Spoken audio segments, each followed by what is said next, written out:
یہ 3 طرح کی اولاد ہوتی ہے. پہلی اصل میں سے 3 طرح کی اولاد نکلتی ہے. میرے ماں باپ، ان ماں اور باپ دونوں میں شریک، وہ میرے حقیقی بھائی بہن ہیں، وہ سب حرام. اور نیچے قیامت تک جو ان کی اولاد آئے گی، بھتیجے بھتیجیاں، پھر ان کی اولاد، سب حرام. اور صرف باپ کی اولاد وہ بھی حرام، وہ اللہ کی بھائی بہن ہے. صرف ماں کی اولاد وہ بھی حرام، وہ عقیہ بھی بھائی بہن ہے. اور پھر ان کی اولاد بھی حرام آخر تک. چوتھا رشتہ ہے میرے جو اصل ہیں، آدم علیہ السلام تک اصل جو جائے گی، اس کی جو پہلی جنریشن ہے وہ حرام. پھر اس جنریشن کے آگے اولاد ہے وہ حلال، ان سے نکاح جائز. دیکھو ماں اور باپ یہ تو پہلی قریبی اصل ہے. پھر باپ سے اوپر دادا دادی، ان میں سے جو نکلیں گے، اگر دادا دادی دونوں سے نکلیں گے تو وہ حقیقی چچا اور حقیقی پھوپھی ہوں گے. صرف دادا سے نکلیں گے تو وہ اللہ کی چچا اور اللہ کی پھوپھی ہوں گے. صرف دادی سے نکلیں گے تو عقیہ بھی چچا اور عقیہ بھی پھوپھی ہوں گے. اسی طرح ماں قریب ترین ہے، ماں سے اوپر ہے نانا نانی. ان میں سے جو نکلیں گے، وہاں سے بھی 3 نکلیں گے. نانا نانی دونوں سے نکلیں گے تو حقیقی ماموں اور خالہ ہے. اور اگر صرف نانا سے نکلے تو اللہ کی ماموں اور خالہ ہے. اور صرف نانی سے نکلے تو عقیہ بھی ماموں اور خالہ ہے. یہ سب حرام. پھر ان کی جو اولاد ہے وہ جائز. حقیقی چچا، حقیقی پھوپھی حرام، ان کی اولاد جائز. عقیہ فی اللہ کی چچا پھوپھی حرام، ان کی اولاد جائز. حقیقی ماموں اور خالہ حرام، ان کی اولاد جائز. عقیہ فی اللہ کی حرام، اس کی اولاد جائز. پھر یہ تو دادا اور دادی میں سے نکلے. پر دادا اور پر دادی میں سے جو نکلیں گے، پر دادی میں سے جو نکلیں گے، ان کے بھی جو پہلی اصل ہے وہ چچا پھوپھی ہیں، وہ حرام، اور ان کی اولاد جائز. ایسے ہی آدم علیہ السلام تک چلے جاؤ. آدم علیہ السلام تک ہمارا جو دادا ہے یا جو نانا ہے، اس کی جو پہلی اولاد ہے وہ چچا پھوپھی اور خالہ ماموں ہیں، اور وہ حرام ہے. اور پھر ان کی جو اولاد ہے وہ حلال ہے. لہذا پوری دنیا ایک فیملی ہو گئی. آدم علیہ السلام تک چلتے چلے جاؤ، دادا دادی بے شمار دادے دادی بن جائیں گے. اور جتنے دادے دادی نانے نانی بن جائیں گے، سب کی پہلی اصل حرام ہے، اور ان کے اولاد پھر حلال ہو جائے گی. دلیل، نقلی دلیل تو یہ ہے کہ قرآن کریم میں نبی پاک صلی اللہ تعالی علیہ وسلم کے تعلق سے آیت ہے، اِنَّا أَحْلَلْنَا لَكَ أَزْوَاجَكَ اللَّاتِي آتَيْتَ أُجُورَهُنَّ. یہ لمبی آیت ہے. اس لمبی آیت میں آگے ہے وَبَنَاتِ عَمِّكَ وَبَنَاتِ عَمَّاتِكَ وَبَنَاتِ خَالِكَ وَبَنَاتِ خَالَاتِكَ. حضور سے فرمایا گیا کہ آپ کی چچا کی بیٹیاں آپ کے لیے حلال کی گئی، آپ کی پھوپھی کی لڑکیاں آپ کے لیے حلال کی گئی، آپ کے ماموں کی لڑکیاں آپ کے لیے حلال کی گئی، آپ کا خالہ کی لڑکیاں آپ کے لیے حلال کی گئی. یہ سورہ احزاب میں آیت پاک ہے نبی پاک صلی اللہ تعالی علیہ وسلم کے تعلق سے. اور عملی طور پر حضور کی بیویوں میں حضرت زینب بنت جحش حضور کی پھوپھی ذات بہن تھی اور حضور کے نکاح میں تھی. تو دلیل عقلی تو یہ ہے کہ قرآن میں خود اس کی صراحت موجود ہے، اور خود حضور نے اپنی پھوپھی ذات بہن سے نکاح کیا ہے. اور دلیل عقلی یہ ہے کہ اگر یہ چچا پھوپھی اور خالہ ماموں کی اولاد کو بھی آپ قریبی رشتہ قرار دیں گے اور حرام قرار اور نکاح حرام کہیں گے، تو پھر کس سے نکاح کریں گے؟ ساری دنیا تو چچا پھوپھی خالہ ماموں کی اولاد ہے. یہ ساری دنیا تو چچا پھوپھی خالہ ماموں کی اولاد ہے، پھر نکاح کرو گے کس سے؟ اس لیے وہ حرمت ایک جگہ تک روکنی پڑے گی، اسے نیچے نہیں اتار سکتے ورنہ نکاحی سلسلہ بند ہو جائے۔ یہاں رک کر کے ایک بات سمجھو، ہمارے یہاں ہندوؤں کا بھی ایک طریقہ ہے۔ ہندوؤں کا طریقہ یہ ہے، ایک مثال دوں، حضرت مریم عیسیٰ علیہ السلام کی والدہ رضی اللہ تعالی عنہا، ان کی والدہ کا نام ہے عمران، حضرت مریم کی والدہ کا نام ہے معلوم نہیں، حنا نام ہے، ان کے والد کا نام عمران ہے، اور حضرت زکریا علیہ السلام کی اہلیہ جو ہیں ان کا بھی معلوم نہیں کیا نام ہے۔ یہ دونوں بہنیں تھی، حضرت زکریا علیہ السلام کی بیوی اور حضرت مریم کی والدہ، یہ دونوں بہنیں تھی۔ حضرت عمران کی بیوی سے حضرت مریم پیدا ہوئی تو حضرت زکریا کی بیوی خالہ ہوئی، کس کی؟ حضرت مریم کی خالہ۔ اور حضرت زکریا کے صاحبزادے حضرت یحییٰ علیہ السلام، تو کیا ہوئے؟ خالہ زاد بھائی بہن، حضرت مریم اور حضرت یحییٰ خالہ زاد بھائی بہن۔ پھر حضرت مریم کے صاحبزادے حضرت عیسیٰ علیہ السلام۔ اب عیسیٰ علیہ السلام اور حضرت یحییٰ کا رشتہ بتاؤ۔ ہمارے ہندو کہیں گے ماموں بن جائے، ہمارے ہندو کہیں گے ماموں بن جائے، یحییٰ علیہ السلام ماموں کہیں گے اور حضرت عیسیٰ کو بانجا کہیں گے۔ یہ غلط ہے، ہندو آنا تصور ہے۔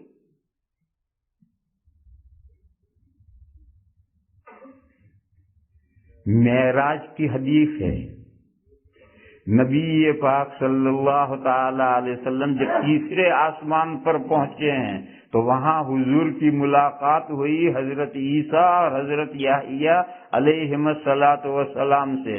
حدیث میں آیا ہے ابن الخالت، خالہ زاد بھائیوں سے ملاقات ہوئی۔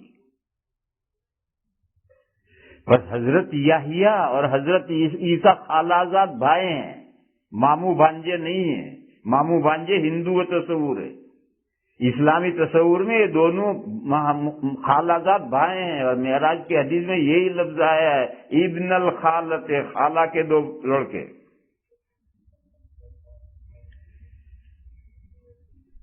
اور عقلی دلیل یہ ہے کہ یحییٰ علیہ السلام کی جگہ پر اگر کوئی بیٹی ہوتی تو پھر کیا ہندو کیا رشتہ کرتے؟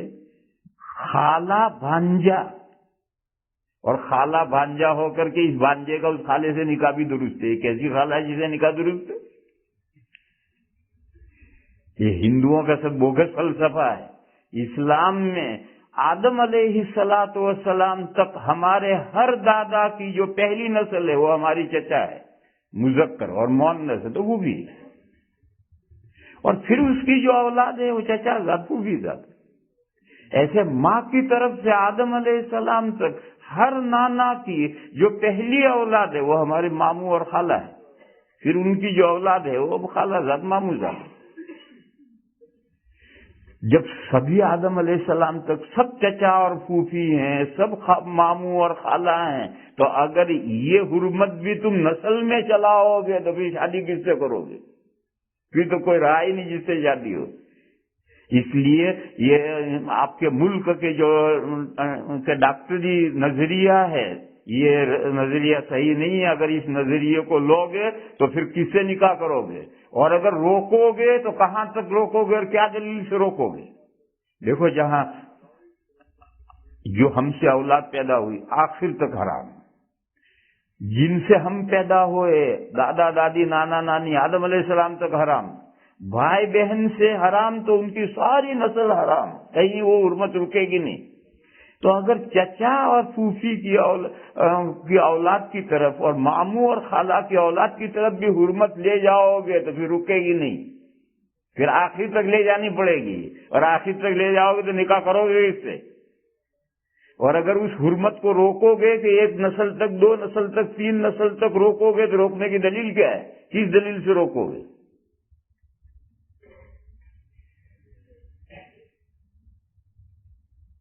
یہ تو وہ کل والی بات تھی، جینیٹک والی بات، وہ میں نے آپ کو سمجھائی۔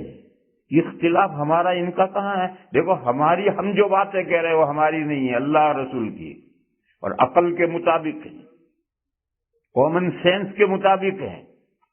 اور یہ جو ڈاکٹر کہتے ہیں ان کی دلیل کیا؟ کچھ بھی دلیل نہیں، ان کو کون سی دلیل ہے؟ اور عقل کے خلاف ہے۔ اگر ان کی بات مانو گے تو پھر ساری دنیا سے نکاح حرام ہو جائے گا، اور چچا اور پھوپھی کی اولاد کو کہیں تک روکو گے کہ یہاں تک حرام، اس کے بعد بھی دور ہو گیا، تو کیا دلیل دور ہونے کی؟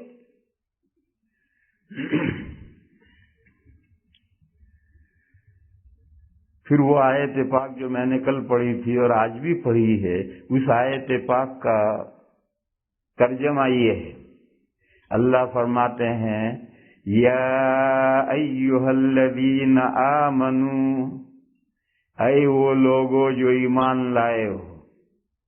کون نکل گئے؟ جو اللہ کے دین پر، اللہ کے حبیب پر، اللہ کے رسول پر ایمان ہی نہیں لائے۔ چھوڑو انہیں، وہ جو کرنا ہو کریں، ان سے کیا لینا دینا ہمیں۔ لیکن ہم جو یہاں اکٹھا ہیں، یہ تو وہ بندے ہیں جو اللہ پر ایمان لائے ہیں، اللہ کے رسول کا دامن انہوں نے تھام لیا ہے۔ ان کو پکار کر کہا جا رہا ہے یا ایھا الذین آمنوا ادخلوا فی السلم کافہ۔ السلم اور الاسلام کے معنی ہیں دین اسلام، جو اللہ کی طرف سے نازل ہوا۔ اللہ فرماتے ہیں کہ دین اسلام میں پورے کے پورے آ جاؤ، کمپلیٹلی آ جاؤ، چھوڑے۔ جب اللہ پر اور اللہ کے رسول پر تم ایمان لے آئے تو اس کا تقاضا یہ ہے کہ ایک کے ہو کر رہو۔ اللہ پر ایمان لائے، اللہ کے ہو کر رہو۔ اللہ کے حبیب پر ایمان لائے، اللہ کے حبیب کے ہو کر رہو۔ یہ ایک پیر اسلام میں، اور یہ ایک پیر اسلام سے باہر، یہ تو ہر جائی ہوا، یہ تو ہر جائی ہوا۔ ہر جائی نہیں سمجھے تم، اردو نہیں سمجھے پورے۔ معشوق ہوتی ہے، اس کا ایک عاشق کے ساتھ رہے، اور آج اس عاشق کے ساتھ ہے، کل اس عاشق کے ساتھ ہے، پرسوں اس عاشق کے ساتھ ہے، تو وہ معشوق نہیں، وہ تو ہر جائی ہے۔ تو اگر ایک اللہ کے ہو کر رہو تو ایمان کے تقاضے کے مطابق تم، اور اگر اس ایک اللہ کے اور ایک رسول کے ہو کر نہ رہو تو پھر تو تم کیا ایمان ہوا تمہارا؟ تمہارے جائی ہوئے۔ تمہارا جی چاہا جمعہ کے دن نماز پڑھنے کو تو پڑھ لی، اور تمہارے جاب نے کہا کہ 6 دن نہیں پڑھنی تو نہیں پڑھی، تو تم کہاں اللہ کے رہے؟ جمعہ کے دن تو تم اللہ کے رہے، 6 دن تو تم جاب کے ہو گئے، تمہارا جاب خدا ہو گئے۔ تمہارا جی چاہا کہ ختنہ کرائیں تو تم نے کرا لی، تو اللہ کے حکم پر تعمیل کی، اور تمہارا جی چاہا داڑھی منڈانے کو تو تم نے داڑھی منڈا دی، تو کہاں اللہ کے رہے؟ جس اللہ نے اور جس شریعت نے ختنہ کرانے کا حکم دیا ہے، اسی شریعت نے یہ بھی حکم دیا ہے کہ مونچھ کاٹو، داڑھی بڑھاؤ۔ اب تم نے مونچھ تو بڑھا لی، داڑھی کاٹ لی، تو اللہ کے دین کے اور اللہ کے حکم پر کہاں رہے تم؟ ایک قدم تو تمہارا اللہ کے دین میں رہا، ایک قدم تو تمہارا باہر رہا۔ یہ کوئی ایمان کا تقاضا نہیں، یہ کوئی اسلام کا تقاضا نہیں ہے۔ جب اسلام لے آئے تو کمپلیٹلی اسلام میں آ جاؤ۔ ایک شخص ہندو تھا، مسلمان ہوا، مسلمان ہونے کے بعد بھی گوشت نہیں کھاتا، یا گوشت تو کھاتا ہے، گائے کا گوشت نہیں کھاتا، تو یہ کمپلیٹلی اسلام میں نہیں آیا ہے۔ اس کی لو ہندو مذہب کے ساتھ لو لگی ہوئی ہے۔ جس مذہب میں پہلے تھا اس مذہب میں گوشت نہیں کھایا جاتا تھا، تو اب بھی وہ نہیں کھاتا، یا گوشت تو کھاتا ہے لیکن گائے کو وہ محترم مانتا تھا اور گوشت گائے کا نہیں کھاتا تھا، اب بھی نہیں کھاتا. اس کا مطلب وہ کمپلیٹلی اسلام میں نہیں آیا، مسلمان ہونے کے بعد بھی اس کی لو لگی ہوئی ادھر. یا مثال لو، ایک عیسائی تھا، وہ مسلمان ہو گیا اور مسلمان ہونے کے بعد بھی خنزیر کھاتا ہے. مسلمان بھی کھاتے ہیں خنزیر. پلین میں میرے ساتھ نیکسٹ سیٹ پر ایک نوجوان تھا، کیا شک میں تھا کیا پتا چلے کون ہے. جب کھانا آیا تو اس نے پوچھا چکن پوک، اس نے کہا پوک. میں سمجھا کوئی عیسائی لڑکا ہوگا. اچھا شراب، وہ تو کھانے سے پہلے شراب دیتے ہیں. 2 بوتلیں لی اس نے، پتلی پتلی چھوٹی چھوٹی 2 بوتلیں لی اور پی تو ایک، اس نے ایک واپس کر دی مگر لی 2. اور پھر جب اس نے پوچھا تو چکن پوک، تو اس نے کہا پوک لے کر کھایا اس نے. پھر جب ٹورنٹو اترنے کا وقت آیا تو امیگریشن فارم بھرنا پڑتا ہے، تو میں نے دیکھا تو اس نے اپنا نام عمران لکھا اور وطنیت ایرانین لکھی. میں نے دیکھا اسے کیا فارم بھر رہا ہے، تو نام اس نے اپنا عمران لکھا اور نیشنلٹی اس نے ایرانین لکھی. میں سر پکڑ کے بیٹھ گیا کہ مسلمان بچہ کہاں تک پہنچ گیا ہے. تو یہ تو بے راہ روی ہے. ظاہر ہے جب دین صحیح اسے نہیں پہنچایا گیا اور صحیح دین پہنچانے کی اس پر محنت نہیں کی گئی تو یہ حال ہمارے نوجوانوں کا ہو جائے گا. میں کبھی دیکھ کر کے آیا ہوں اپنے نوجوان کو. یہ میں نے اس سے کچھ کہا نہیں، اس لیے کہ وہ اردو تو سمجھنا نہیں تھا، پتہ نہیں کون سی زبان سمجھتا تھا، انگریزی بولتا تھا اور میں بھی ٹوٹی پھوٹی جانتا تھا، اس لیے میں نے اس سے کوئی بات ہی نہیں کی. مگر میں نے اس کو دیکھا کہ اس نے نام یہ لکھا، نیشنلٹی یہ لکھی. میرے بھائیوں، آج ہم اپنی دنیا میں مگن ہیں اور ہم میں سے جو دیندار ہیں وہ اپنے دین پر شاداں و فرحاں ہیں کہ اللہ جل شانہ امن والہ نے ہمیں دیندار بنا دیا. حالانکہ قرآن کریم میں ایک آیت پاک ہے، یا ایھا الذین آمنوا لا یضرکم من ضل اذا اہتدیتم. اے وہ لوگوں جو ایمان لائے ہو، اگر تم راہ یاب ہو گئے تو جو کھڈے میں جائے تمہارا کیا بگڑتا ہے.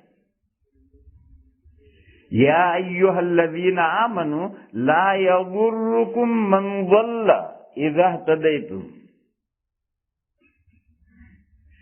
حضرت صدیق اکبر رضی اللہ تعالی عنہ نے فرمایا کہ لوگ اس آیت کو غلط سمجھتے ہیں. وہ یہ سمجھتے ہیں کہ ہم دیندار ہیں، دین پر صحیح عمل کر رہے ہیں تو ہماری دنیا اور آخرت کامیاب ہو جائے گی. حضور حضرت صدیق نے فرمایا قسم خدا کی میں نے حضور سے سنا ہے کہ اگر تم ظالم کا ہاتھ نہیں پکڑو گے تو اللہ تعالی عذاب سب کو شامل کر دیں گے. چنانچہ علماء کہتے ہیں کہ یہ آیت کریمہ تبلیغ کرنے کے بعد اس کا نمبر ہے. آپ اپنی ذمہ داری پوری کر چکے، دین پہنچا چکے، تبلیغ آپ کر چکے اور پھر بھی نہیں مانتا تو اب ہماری ذمہ داری نہیں ہے کہ ہم زبردستی اسے دین پر لے آئیں. کون لا سکتا ہے؟ لا اکراہ فی الدین، دین میں زبردستی ہے ہی نہیں، لیکن دین پہنچانا یہ ضروری ہے. تو علماء کہتے ہیں کہ اس آیت کا نمبر ہے دین کی صحیح تبلیغ ہو جانے کے بعد. اگر آپ نے دین کی صحیح تبلیغ نہیں کی ہے اور آپ یہ خیال رکھیں کہ بس میں ہدایت پر ہوں، جائے ساری دنیا جہنم کی بھاڑ میں جائے میری بلا سے، ایسا نہیں ہے. وہ دنیا جہنم کی بھاڑ میں جائے گی تو اس کی پکڑ آپ سے بھی ہوگی. اس کی مثال ہے، اللہ کا ارشاد ہے یا ایھا الذین آمنوا قوا انفسکم واہلیکم نارا. اے وہ لوگوں جو ایمان لائے ہو، اپنے آپ کو جہنم سے بچاؤ، اپنی فیملی کو جہنم سے بچاؤ. خود نماز پڑھ لی تم نے، دین پر عمل کر لیا، بیوی اگر دین سے دور ہے، اولاد اگر دین سے ویران ہے تو خود نماز پڑھ کر خود دین پر عمل کر کے دنیا اور آخرت میں سکسیس نہیں ہو سکتے ہو. پکڑ ہوگی دنیا میں بھی ہوگی آخرت میں بھی ہوگی. دنیا میں وبال بھگتنا پڑے گا. اگر اولاد آوا ویران ہوئی, بیوی بد چلن ہوئی تو اس کا وبال دنیا میں بھگتنا پڑے گا. اور آخرت میں اگر اولاد برباد ہوئی اور بیوی غلط راہ پر پڑ گئی تو شوہر سے اور باپ سے مواخذہ ہوگا کہ تم نے ایسے اولاد کو کیوں کیا. میرے بھائیوں, آج جو صورتحال ہے پوری دنیا کی, ذرا گھر سے نکلو اور تمہیں اپنے محلے میں مثالیں ملیں گی, اپنے شہری میں مثالیں ملیں گی, اپنے شہر کے قریب دیہاتوں میں مثالیں ملیں گی. آپ کو ایسے مسلمان ملیں گے کہ جو مسلمان کہلاتے ہیں اور دین سے واقف نہیں, کوئی دین پہنچانے ان تک گیا ہی نہیں. اور یہ صورتحال ابھی ماضی قریب نے نہیں بگڑی ہے, سینکڑوں سال سے یہ بگڑتی چلی آئی ہے. آہستہ آہستہ بگڑتی صورتحال یہاں چلی آئی کہ آج 70% مسلمان دین سے بے خبر ہو گئے. یہ جو 70% دین سے بے خبر مسلمان ہو گئے, اس کی ذمہ داری کس پر ہے میرے بھائیو؟ ہم پر ہے. ہم کو جو 4 لفظ دین کے آتے ہیں, ہم پر ذمہ داری ہے کہ ہم ان تک دین پہنچائیں. دین ہم نے انہیں پہنچا دیا اور پھر بھی وہ دین کی طرف نہ آئے تو پھر اب ہماری ذمہ داری نہیں ہے. تو حضرت صدیق اکبر نے کہا کہ یہ آیت کریمہ لوگ غلط سمجھتے ہیں کہ ہم دین پر آ گئے, دین پر ہم عمل کریں گے, دوسرے کہیں بھی جو کچھ ہونا ہو چاہے گمراہ ہو جائے ہمارا کچھ نہیں بگڑتا. یہ صحیح نہیں ہے. یہ آیت کریمہ پہلے تبلیغ پوری کرو, ہدایت پہنچاؤ, دین پہنچاؤ, اور پہنچانے کے بعد اگر وہ دین پر نہ چلے تو اس کی مرضی وہ جانے, پھر میری کوئی ذمہ داری نہیں. لیکن اگر ہم نے دین کی صحیح تبلیغ نہیں کی تو اللہ کے ہم سے بات پوچھ ہونے والی.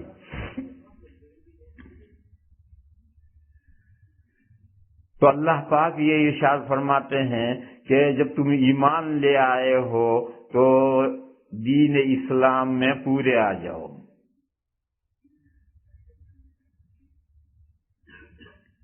لفظ اسلام کے معنی ہیں سر افگندگی, یہ فارسی ترجمہ ہے. سرنڈر ہونا, سر افگندگی, سر ڈالنا. آپ لوگ تو بہت کھیتوں سے بہت دور ہو گئے, تھوڑی دیر کھیت میں چلو. ایک مثال دوں,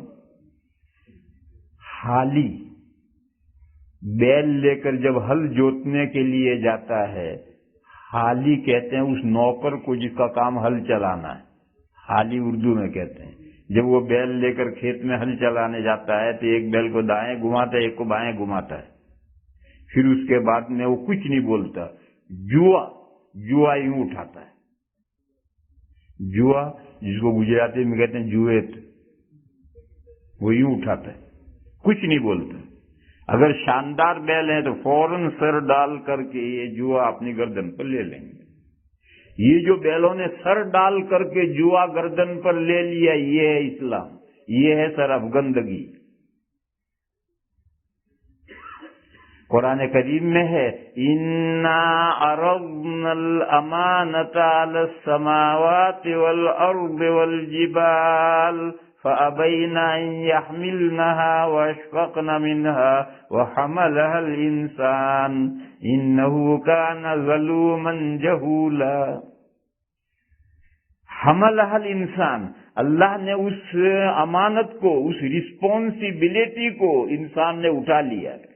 اس نے جوا اس کو دکھایا تو اس نے سر ڈالا اور اس رسپانسبلٹی کو اپنی گردن پر لے لیا. لا الہ الا اللہ محمد الرسول اللہ پڑھنے کا مطلب ہی ہے.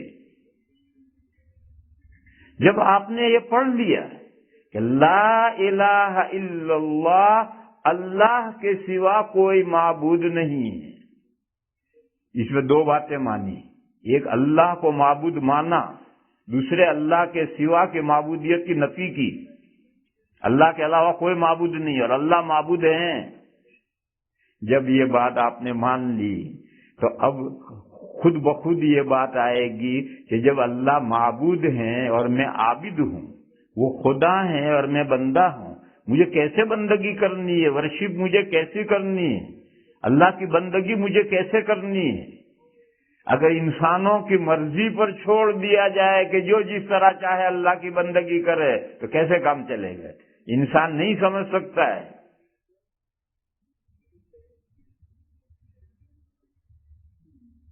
لہذا اگلا جملہ ہم نے پڑھا محمد الرسول اللہ، حضرت محمد مصطفیٰ آقا مدنی صلی اللہ تعالی علیہ وسلم پیغام بر ہیں۔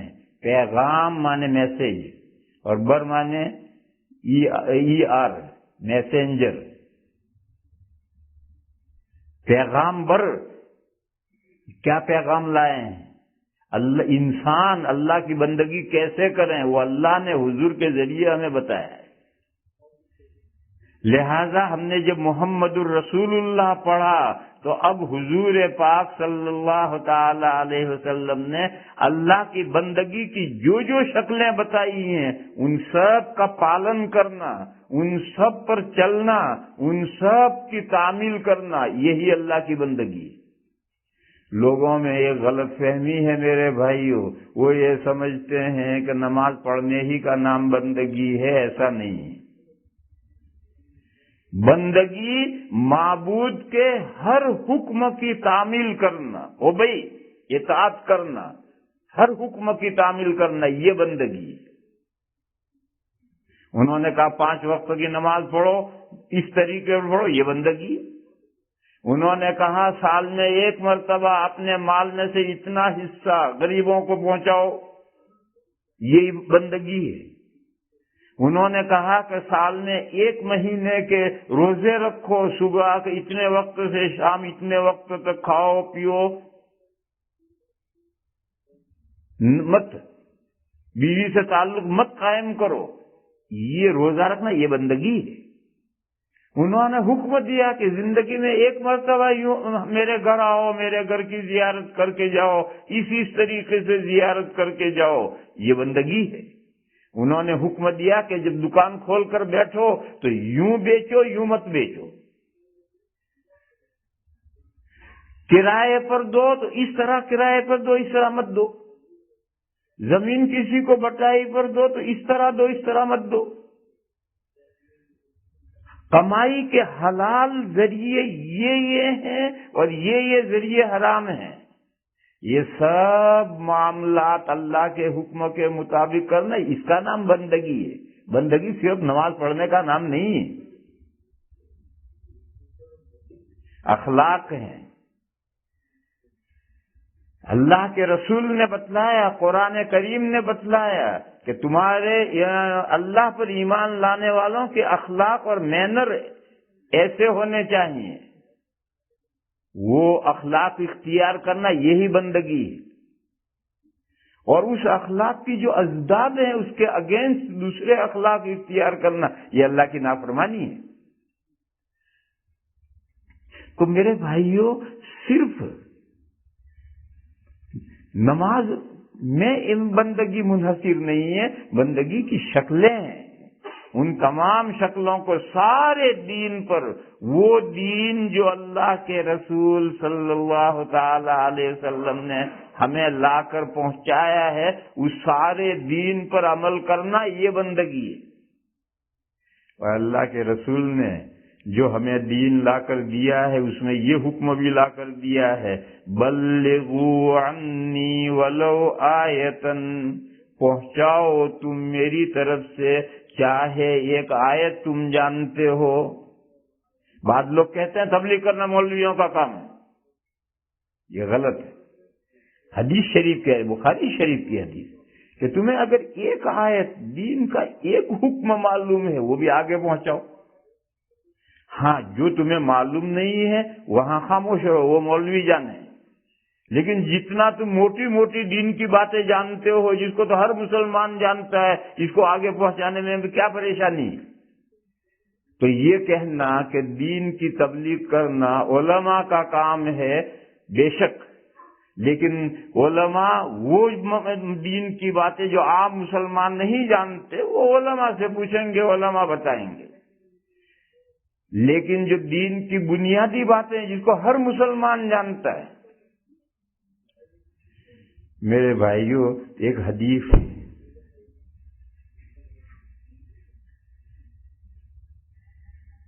بہت مشہور حدیث ہے، اور آپ حضرات کو حدیث معلوم بھی ہو تو بھی اسے بار بار سننی چاہیے، اس لیے کہ اس میں پورے دین کا خلاصہ نچوڑ آیا ہے۔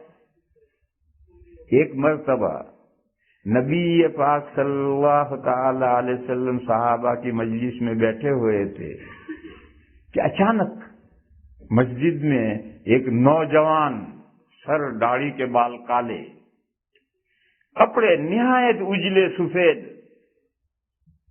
مسجد میں داخل ہوئے، اور وہ مجمع کو چیرتے ہوئے حضور کے قریب آ کر بیٹھ گئے، گھٹنے حضور کے گھٹنے سے لگا دیے۔ اب سب صحابہ حیرت میں، یہ کون ہے؟ ایسا معلوم جیسے گھر میں سے نہا دھو کر کپڑے بدل کر آ رہا ہے، یعنی مدینے کا باشندہ ہے، مدینے کا باشندہ ہے تو مجمع میں سے کوئی پہچانتا نہیں۔ آج تو ایسا ہو سکتا ہے کہ ہمارے نیبر ہو اور ہم نہ پہچانتے ہوں، ہمارے محلے میں ہو اور ہم نہ پہچانتے ہوں، آج تو ایسا ہو سکتا ہے، لیکن مشرقی تہذیب میں ایسا نہیں ہو سکتا۔ ہمارے دیوبند کا ہو اور دیوبند کا کوئی آدمی اسے نہ پہچانے، کیسے ہو سکتا ہے؟ اس نے آ کر بیٹھ کر کے پہلا سوال کیا، مل ایمان، ایمان کیا ہے؟ نبی پاک صلی اللہ تعالی علیہ وسلم نے فرمایا 7 باتیں ماننے کا نام ایمان ہے۔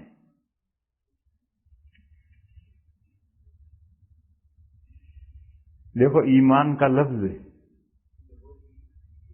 مختلف معنی میں آتا ہے، یہاں جو ایمان ہے وہ معنی وہ ہے، اور ایک تبلیغ والے اعلان کرتے ہیں بے نماز کے بعد بیٹھ جائیے، ایمان و یقین کی بات ہوگی، وہ ایمان اور ہے، وہ تبلیغ والوں کا ایمان ہے۔ وہ لفظ ایمان بمعنی یقین استعمال کرتے، ایمان کا لفظ یقین کے معنی میں آتا ہے، اور یہ ایمان یہ دوسرا ایمان ہے۔ حضور نے فرمایا 7 باتیں ماننے کا نام ایمان ہے۔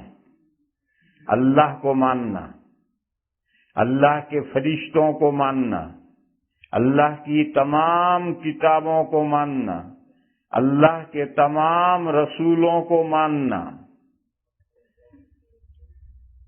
الیوم الآخر، اس دنیا کا لاسٹ ڈے آ رہا ہے، اس پر یقین رکھنا، ایمان رکھنا کہ لاسٹ ڈے آ رہا ہے،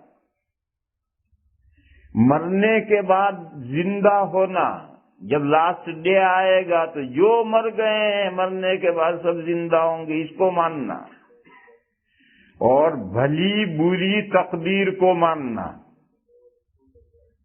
یہ 7 باتیں ماننے کا نام ایمان ہے۔ ان 7 میں سے 6 تو آپ لوگ سمجھتے ہیں، لیکن بھلی بری تقدیر ماننا اس کو کچھ لوگ صحیح نہیں سمجھتے۔ تقدیر کے معنی ہے پلاننگ، اندازہ ٹھہرانا۔ جیسے آپ یہ بلڈنگ بنائیں تو بلڈنگ بنانے سے پہلے آرکیٹیکٹ سے اس کی پلاننگ ہوگی۔ اللہ جل شانہ عما نوالہ نے یہ جو دنیا پیدا کی ہے تو ازل میں جب کوئی چیز نہیں تھی، اللہ نے اپنی دنیا، جو اللہ آگے دنیا پیدا کرنے والے ہیں اس کی اللہ نے پلاننگ کر لی۔ پلاننگ کے بغیر یہ دنیا نہیں پیدا ہوئی، اسی کا نام تقدیر ہے۔ یہ جو اللہ نے پلاننگ کی ہے ازل میں، جب یہ پوری کائنات نہیں تھی، اللہ ہی تھے، اس وقت جو اللہ نے اس عالم کے لیے پلاننگ کی ہے اس کا نام ہے تقدیر۔ اس تقدیر میں یہ ہے کہ گھی کھاؤ گے فیٹ مین بنو گے،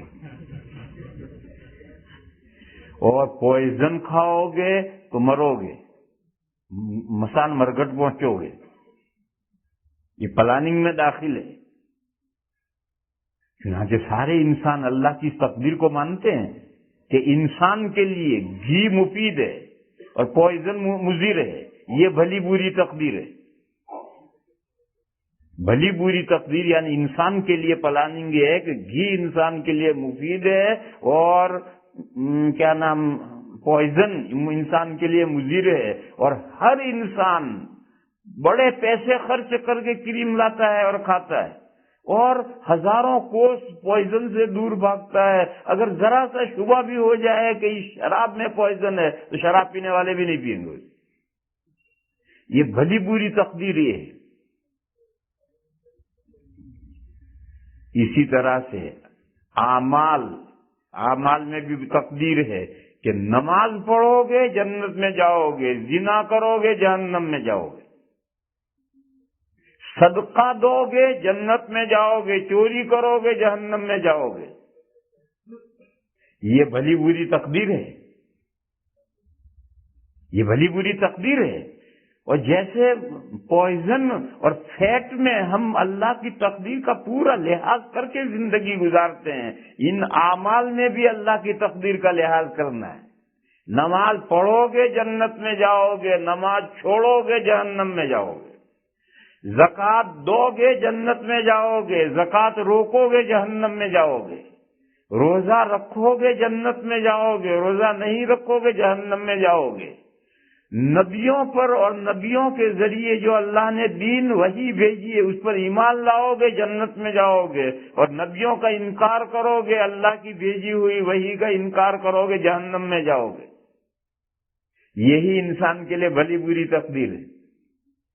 اور جو انسان کے لیے مفید باتیں ہیں وہ اختیار کرنی ہے، اور انسان کائناتی چیزوں کی حد تک اللہ کی تقدیر کی پوری پابندی کرتا ہے۔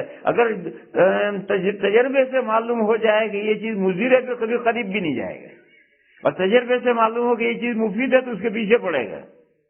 تو میرے بھائیوں، ایمان و کفر میں اس کا لحاظ کیوں نہیں کرتے؟ ایمان جنت میں لے جانے والا عمل ہے، کفر جہنم میں لے جانے والا عمل ہے۔ بس جو جنت میں جائے گا وہ ایمان کی وجہ سے جائے گا، جہنم میں جائے گا وہ کفر کی وجہ سے جائے گا۔ یہی تقدیر الہی ہے، یہی انسان کے لیے بھلی بری تقدیر ہے۔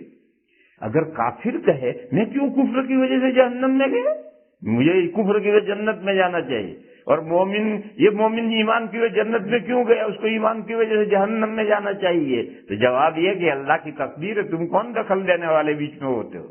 اللہ نے کائنات پیدا کرنے سے پہلے اس کائنات کے بارے میں پلاننگ کر لی ہے کہ ایمان جنت میں لے جائے گا، کفر جہنم میں لے جائے گا، نماز روزہ زکوٰۃ حج جنت میں لے جائے گا، اور برائیاں کبائر اور گناہ جو جہنم میں لے جائیں گے۔ یہ اللہ کی تقدیر ہے، اس میں کسی کو کرنے کے درمیان دخل دینے کی اجازت نہیں۔ کوئی کہتا ہے کہ مجھے 2 ٹانگ دی اللہ نے، بھینس کو 4 کیوں دی؟ مجھے بھی 4 دیتے میں دوڑتا۔ اور کن کھجورے کو 44 پیر دیے، مجھے 2 ہی پیر کیوں دیے؟ یہ اللہ کی تقدیر ہے۔ تو بولنے والا کون ہے بھائی کہ اس کو 2 آنکھیں دی، فلاں مخلوق کو 1 آنکھ دی اور فلاں مخلوق کو کوئی آنکھ نہ دی؟ یہ اللہ کی تقدیر ہے، اس میں تجھے دخل دینے کی کیا ضرورت؟ وہ ایک صاحب تھے، چلتے چلتے ایک آم کے درخت کے نیچے سستانے کے لیے بیٹھے اور لیٹے، تو اوپر کیریاں لگ رہی تھی اور قریب میں کھیت میں بیل پر تربوز لگ رہے تھے۔ تو وہ بیٹھے پڑے پڑے سوچ رہے تھے کہ اللہ میاں بھی عجیب ہیں، اتنے بڑے درخت کو اتنی کیریاں دی ہیں، اور یہ بیچاری ناتواں بیل اس کو اتنا بڑا بڑا پھل تربوز اٹھوایا ہے، کیا انصاف ہے اللہ پاک کا۔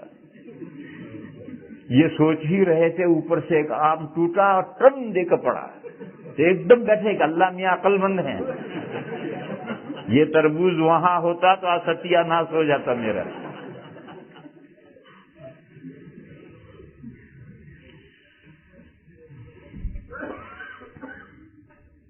تقدیر اس کا نام ہے۔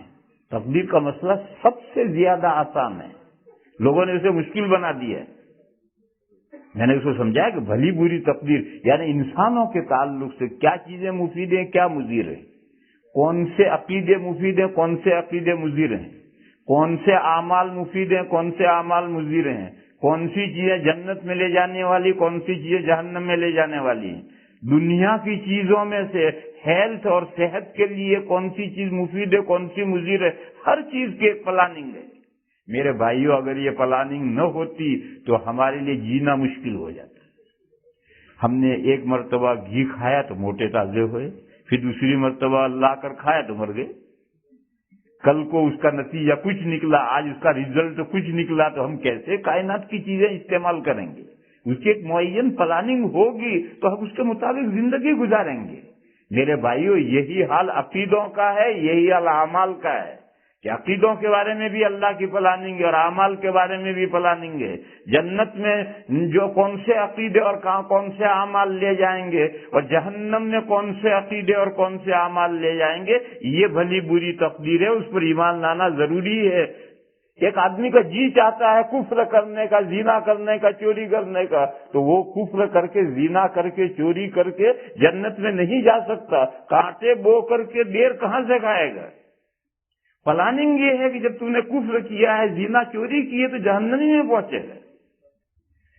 پھر سنو، یہ جو پلاننگ ہے یہ ڈیٹیل کے ساتھ ہے، تفصیل کے ساتھ ہے، گول گپا نہیں ہے۔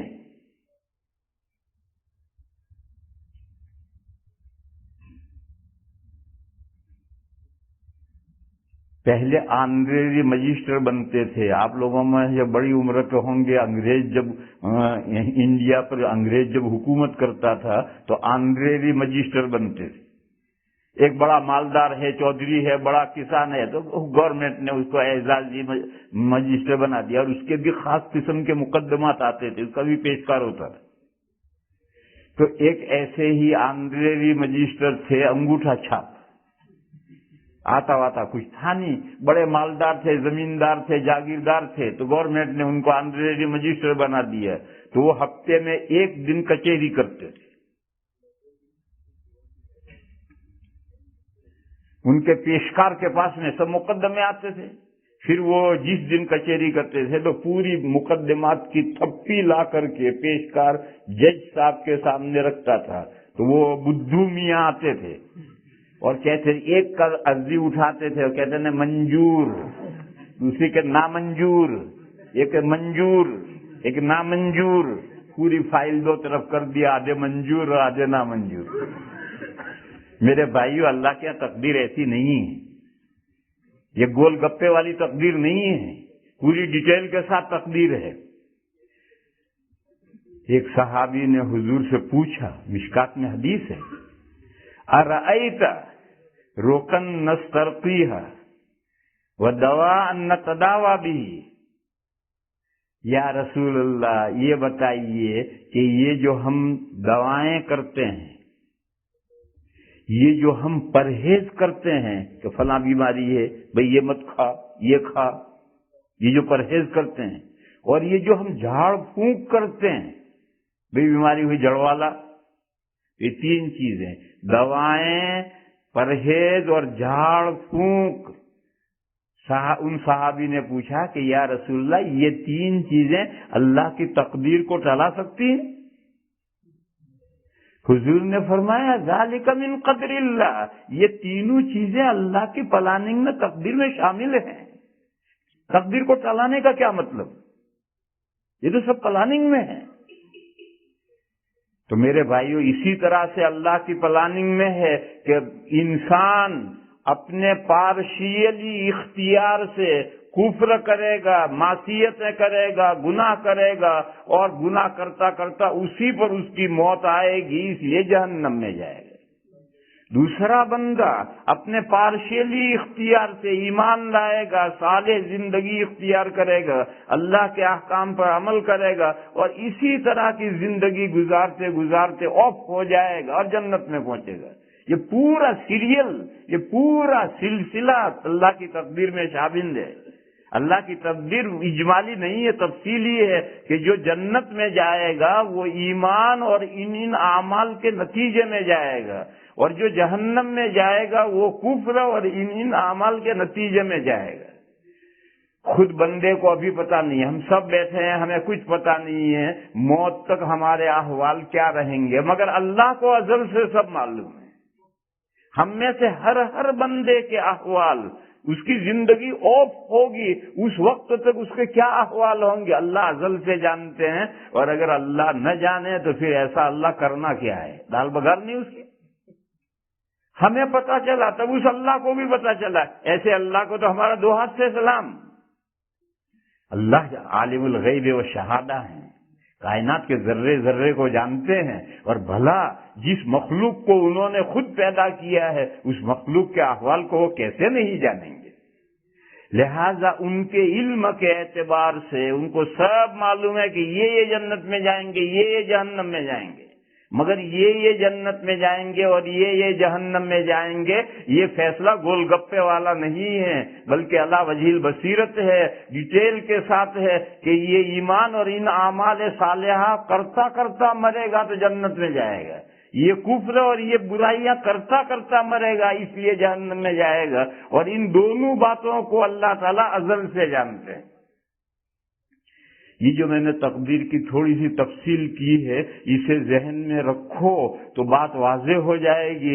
لوگ تقدیر کے بارے میں صحیح مفہوم تصور نہیں رکھتے، تو نبی پاک صلی اللہ تعالی علیہ وسلم نے فرمایا کہ یہ 7 باتیں دل سے ایکسپٹ کرنے کا نام ایمان ہے۔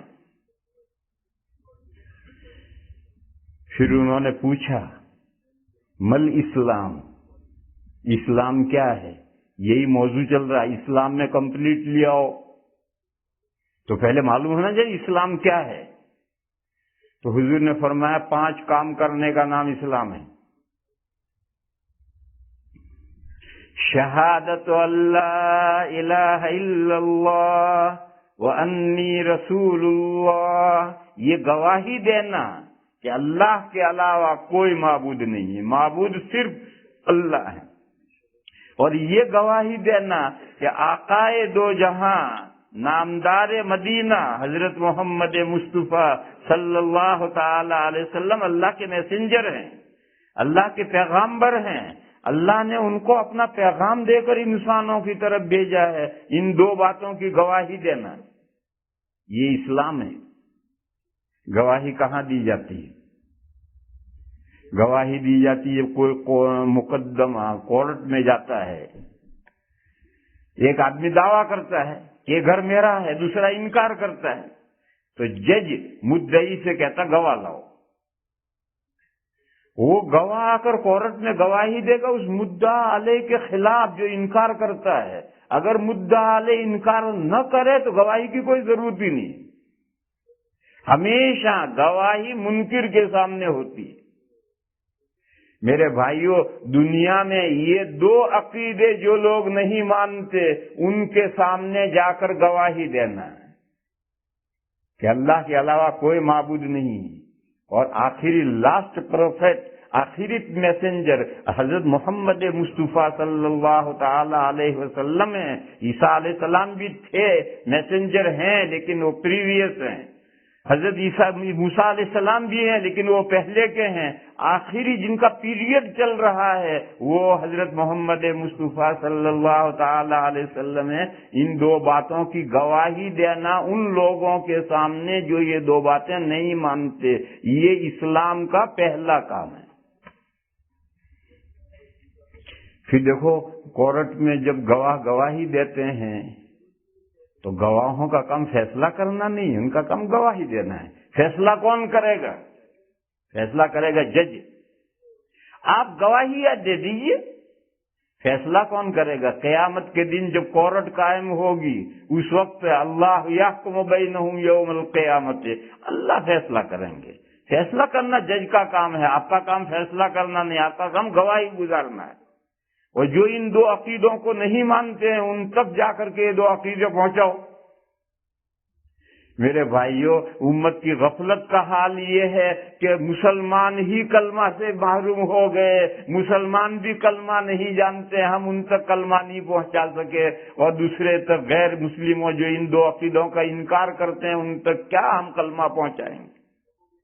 حالانکہ اس امت کا یہ فریضہ ہے کہ ہر انسان، چاہے وہ عیسائی ہو، یہودی ہو، ہندو ہو، بدھسٹ ہو، مجوسی ہو، کچھ ہی ہو، یہ دو عقیدے نہیں مانتا، اس کے سامنے گواہی دینی، یعنی اس سے کچھ نہیں کہنا۔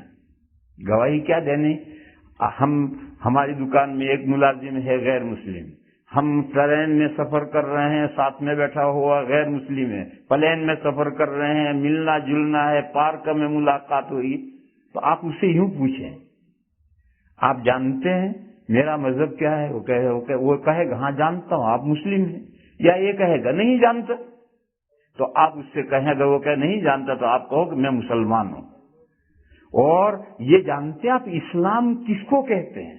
وہ کہے گا میں تو نہیں جانتا، تو آپ کہیں کہ دیکھو میں مسلمان ہوں، میرا یہ عقیدہ ہے، آپ اس سے کچھ نہ کہیں، آپ اس سے کہیں میرا یہ عقیدہ ہے کہ معبود صرف اللہ ہے، ان کے علاوہ کوئی معبود نہیں ہے، نہ کمپلیٹ پورا معبود ہے، نہ پارشیلی معبود ہے، جیسے عیسائیوں کے یہاں ٹرینیٹی میں دو خدا اور ہیں، صرف اللہ معبود ہے کمپلیٹلی، اس کے علاوہ کوئی معبود نہیں ہے، اور آخری میسنجر جو آدم علیہ السلام سے سلسلہ پیغمبروں کا چلا، ان میں آخری پیغمبر مکے میں ایک شخصیت پیدا ہوئی آج سے اتنے سال پہلے، جن کا نام پاک محمد تھا، وہ ان کو میں آخری میسنجر مانتا ہوں، اور وہ اللہ کے یہاں سے جو پیغام لائے ہیں اس پر میں چلتا ہوں۔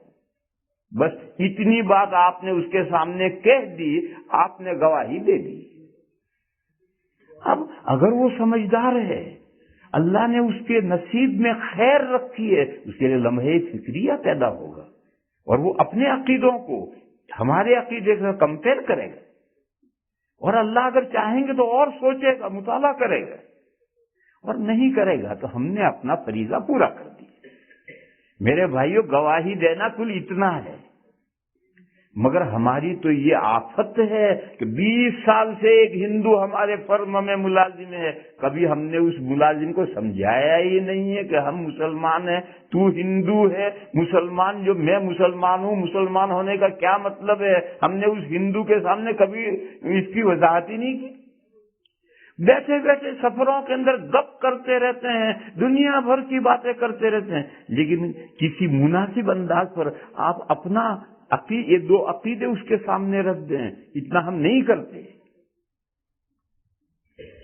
تو فرمایا پہلا عمل، اسلام کا پہلا عمل توحید باری اور رسالت محمدی کی گواہی دینا ہے۔ گواہی مسلمان کے سامنے نہیں ہوگی، مسلمان تو کلمہ طیبہ پڑھے گا، لا الہ الا اللہ محمد الرسول اللہ۔ ہم کسی مسلمان کو سکھلائیں گے تو کلمہ طیبہ سکھلائیں گے، اور کلمہ شہادت اشہد اللہ الہ، اذان ہوتی ہے نا، اذان میں کہتا ہے اشہد اللہ الہ الا اللہ۔ کیوں؟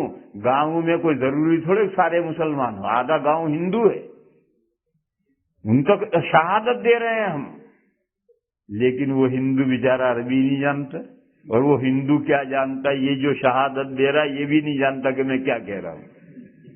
ہماری بدقسمتی کا حال دیکھو کہ ہم کہاں تک پہنچے ہیں۔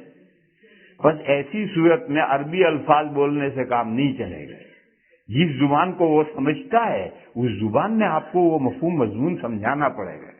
تو فرمایا حضور نے کہ 5 کاموں کا نام اسلام ہے، توحید و رسالت محمدی کی منکروں کے سامنے گواہی دینا، اور نمازوں کا اہتمام کرنا، زکاتیں ادا کرنا، ماہ رمضان کے روزے رکھنا، اور بیت اللہ کی زیارت کرنا، حج کرنا اگر تمہارے اندر مالی وسعت ہے۔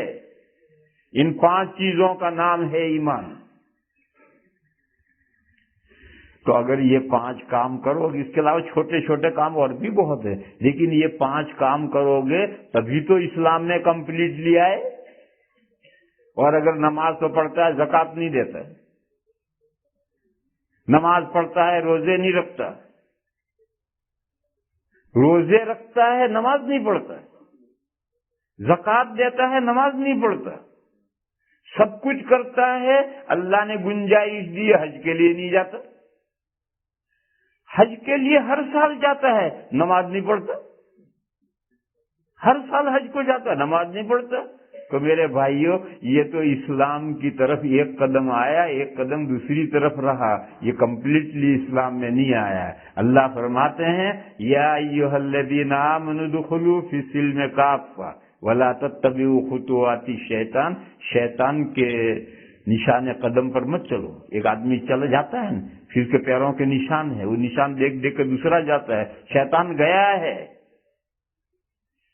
دیکھو میرے بھائیوں، کبھی گناہ نہ کرنا یہ فرشتوں کی شان ہے، کبھی کوئی گناہ ہو ہی نہیں تو فرشتوں کی شان ہے، اور گناہ کر کے اس پر اڑ جانا، توبہ نہ کرنا، یہ شیطان کی شان ہے۔ اور انسان کا کمال کیا ہے کہ گناہ کرے نہیں، اور ہو جائے تو فوراً توبہ۔ دادا نے گناہ کیا نہیں تھا، لغزش ہو گئی تھی، پھسل پڑے تھے، گناہ ہو گیا تھا، گناہ ہو گیا تو فوراً ندامت کے آنسو بہائے، اتنے بہائے کہ اللہ کی طرف سے مغفرت خود استقبال کرنے آئی، اور اللہ نے کلمات سکھلائے کہ یہ کلمات ہیں، یہ کلمات کے ذریعے سے توبہ کرو، ہم قبول کر لیں گے۔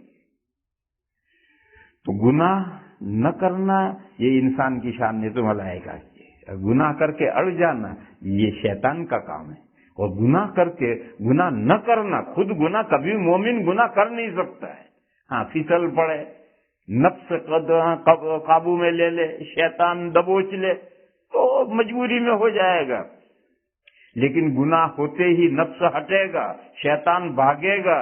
جب آدمی تنہا ہوگا تو گناہ ہونے کے بعد میں اس کو فوراً احساس ہو جائے۔ وَإِذَا فَعَلُوا فَاحِشَةً أَوْ ظَلَمُوا أَنفُسَهُمْ ذَكَرُوا اللَّهَ فَاسْتَغْفِرُوا لِذُنُوبِهِمْ وَمَنْ يَغْفِرُ الذُّنُوبَ إِلَّا اللَّهُ وَلَمْ يُصِرُّوا عَلَى مَا فَعَلُوا وَهُمْ يَعْلَمُونَ۔ لہذا میرے بھائیوں، قرآن یہ کہہ رہا ہے کہ شیطان کے نقش قدم پر مت چلو، تمہارا صریح دشمن ہے۔ اللہ کی باتیں، اللہ کے رسولوں نے، اللہ کے نیک بندوں نے جو آپ کو بتلائی، ان باتوں کو سنو، ان کے اوپر چلو۔ اور اسلام کا اپنا ایک امتیاز ہے، اس اسلام کے امتیاز کو باقی رکھو۔ دیکھو میرے بھائیوں، یہ سکھ ہیں، ان کے مذہب کا امتیاز ہے داڑھی اور پگڑی۔ آج دنیا میں کہیں چلے جائیں، ان کی داڑھی اور پگڑی کو کوئی چھو نہیں سکتا ہے۔ اور اسلام کا امتیاز بھی داڑھی تھی، اسلام کا یونیفارم ہے داڑھی۔ سکھوں کی داڑھی اور طرح کی ہے، سادھوؤں کی داڑھی اور طرح کی ہے، مسلمان کی داڑھی اور طرح کی ہے۔ یہ داڑھی اسلام کا امتیاز ہے، مگر مسلمان نے اپنا امتیاز کھو دیا۔ کیوں؟ شیطان نے پٹی پڑھائی کہ داڑھی کے بغیر تیرا جاب باقی نہیں رہے گا۔ ارے بھائی، ان سکھوں کا جاب باقی تمہارا کیوں ختم ہو گیا؟ یہ شیطان پٹی پڑھاتا ہے کہ اگر تو داڑھی رکھ لے گا تیرا جاب باقی نہیں رہے گا۔ کہیں جاب نہیں، رزاق اللہ ہے، کوئی نہیں۔ اسی طرح سے لوگ جاب کرتے ہیں اور نماز نہیں پڑھتے، تو کہیں تو کہتے ہیں باس اجازت نہیں دیتا۔ اور باس کو کیا پریشانی؟ پریشانی کہاں ہے؟ مسلمان جاب پر نماز پڑھنا چاہتا ہے اور نماز میں آدھا گھنٹہ جو لگاتا ہے اس کی بھی تنخواہ لینا چاہتا ہے۔ ابھی اس کی تنخواہ، تو نے اپنی عبادت کی، تیرا 8 گھنٹہ خرچ ہوا ہے، پیمنٹ کس چیز کا؟ یا تو اپنے اوور ٹائم لگا، تو نے آدھا گھنٹہ نماز میں لگایا ہے تو 1 گھنٹہ اوور ٹائم لگا، 1 گھنٹہ نہ لگا کم سے کم 1.25 گھنٹہ اوور ٹائم لگا، یا اپنے ٹائم میں سے آدھے گھنٹے کی تنخواہ کٹوا۔ پھر دیکھ کون سا باس ہے جو تجھے نماز پڑھنے سے روکے؟ کوئی باس دنیا میں ایسا پاگل کوئی انسان نہیں ہے، اور ہو سکتا ہے ایسا کوئی پاگل، دیکھو پاگلوں کی کمی نہیں ہے دنیا میں، ایک ڈھونڈو 70 ملتے ہیں۔ تو اگر ایسا کوئی باس ہے تو چھوڑو۔ ملک خدا تنگ نیست، پائے گدا لنگ نیست۔ اللہ کی حکم ملک تھوڑے ہی تنگ ہے اور ہمارا پیر تھوڑے لنگڑا ہے، کسی اور جگہ جاب کر لیں گے۔ لیکن سمجھدار آدمی ہے وہ کبھی انکار نہیں کر سکتا. جب آپ آدھا گھنٹہ لگاتے ہیں اور پون گھنٹہ اوور ٹائم کرتے ہیں یا آدھا گھنٹہ لگاتے ہیں اس کی تنخواہ کٹواتے ہیں, وہ کیوں منع کرے گا؟ لیکن آدمی کو پڑھنی خود نہیں ہے نماز, اور بہانہ باس کا کرتا ہے کہ باس اب مجھے اجازت نہیں دیتا. میرے بھائیوں, یہ سب بہانے ہیں. اگر آدمی نہ چاہے تو پھر ہر چیز دشوار ہے, اور جس دن آدمی چاہے گا ہر کام آسان ہے. اس لیے میرے بھائیوں, اسلام کا شعار داڑھی ہے. اور لندن وہ بھی آپ سے ایڈوانس ملک ہے, یو کے. وہاں میں جاتا ہوں, مسجدوں میں پہلی دوسری تیسری صف کے اندر کوئی بے داڑھی کا ہوتا ہی نہیں. میں نہیں, لندن میں کوئی بے, 2-3 صفوں میں کوئی بے داڑھی کا نہیں. پیچھے کچھ ہوتے ہیں, وہ تو ہمارے ہندوستان میں بھی ہوتے ہیں. لیکن یہ جو آپ کا ملک ہے اس میں اس کی کمی ہے. میرے بھائی, یہ جو کمی ہو ماننی چاہیے کہ یہ کمی ہے. یہاں اللہ کے جو نیک بندے ہیں جو پہلی صف میں نماز پڑھتے ہیں وہ بھی روز کبیرہ گناہ کرتے ہیں داڑھی منڈاتے. آ کر پہلی صف میں نماز پڑھنے کا مطلب اللہ کا نیک بندہ ہے, دین کا جذبہ ہے. اور پھر دین کا نیک بندہ ہونے کے باوجود, دین کا جذبہ ہونے کے باوجود ایک حرام کام روز صبح اٹھ کر کرتا ہے. اسی طریقے سے آدمی 4 نمازیں پڑھتا ہے, ظہر نہیں پڑھتا, باس نہیں پڑھنے دیتا, باس کے سر ڈال دیا, ارے کوئی باس نہیں ہے, تو پڑھنا چاہے گا تو ہر باس پڑھنے دے گا نماز. اس لیے میرے بھائیوں, اسلام نے کمپلیٹلی آؤ. شیطان اس طرح سے دشمن ہے, انسان کا کھلا ہوا دشمن ہے. اس کے نقش قدم پر مت چلو. اللہ کے رسول نے جو دین پہنچایا ہے اسے سیکھو, سمجھو اور تمام مسلمانوں تک پہنچاؤ.